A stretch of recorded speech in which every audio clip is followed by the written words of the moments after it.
વડોદરામાં ઇન્ટરનેશનલ મેરેથોનનું આયોજન કરવામાં આવ્યું, જેમાં દેશ વિદેશના દોડવીરોએ ભાગ લીધો। 1.11 લાખથી વધુ દોડવીરોએ મેરેથોનમાં નોંધણી કરાવી અને ભાગ લીધો। પ્રથમ વખત ગુજરાત રનનું આયોજન કરવામાં આવ્યું, જેમાં ટ્રાન્સજેન્ડર સમુદાય મેરેથોનનો હિસ્સો બન્યા હતા। તમામ રૂટ પર મેડિકલ પોઈન્ટની વ્યવસ્થા કરવામાં આવી। મેરેથોનને પગલે શહેરના મુખ્ય માર્ગો પર ડાયવર્ઝન અપાયું છે। સાથે જ સાધુ સંતો, ધર્મગુરુઓ, ધારાસભ્યો અને પોલીસના ઉચ્ચ અધિકારીઓ પણ હાજર રહ્યા હતા। 42 કિલોમીટર, 21 કિલોમીટર, 10 કિલોમીટર અને 5 કિલોમીટરની કેટેગરીમાં મેરેથોન યોજાઈ હતી। વિવિધ કેટેગરીમાં પ્રથમ આવનાર દોડવીરને કુલ 25,06,000ના રોકડ પુરસ્કારનું આયોજન કરાયું છે। આજે વડોદરા માટે ગૌરવની ક્ષણ છે। ઇન્ટરનેશનલ મેરેથોન વડોદરા ખાતે આયોજન કરવામાં આવી રહ્યા છે।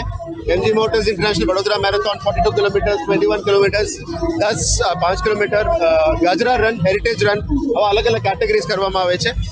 જ્યારે માનનીય વડાપ્રધાન શ્રી ખેલો ઇન્ડિયા અને ફિટ ઇન્ડિયા મુવમેન્ટનું પ્રોત્સાહન આપતા હોય, માનનીય મુખ્યમંત્રી શ્રી અને નાયબ મુખ્યમંત્રી શ્રી અને તમામ ગુજરાતના નેતૃત્વ ખેલો ગુજરાત અને ફિટ ઇન્ડિયાનું જ્યારે નેતૃત્વ આપતા હોય, વડોદરા માટે ગૌરવની વાત છે જ્યારે 1 લાખ પ્લસ લોકો અહીંયા આજે મેરેથોનમાં જોડાયા છે।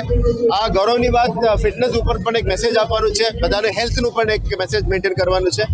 આજે આપણે એક મેસેજ આપવા માંગીએ છીએ કે ગમે તે કોઈ વ્યસ્ત હોય, આપણા સમય કાઢીને પોતાના હેલ્થ માટે સમય વાપરવો જોઈએ, કારણ કે તમારું પોતાનું હેલ્થ વ્યવસ્થિત હોય, તમારા ફેમિલી માટે હોય અને ફેમિલી સાથે સાથે તમારો દેશ માટે પણ કામ કરવા માટે તમારું પ્રોત્સાહન મળે। એમજી વડોદરા મેરેથોન પાવરબાઈ ચારસો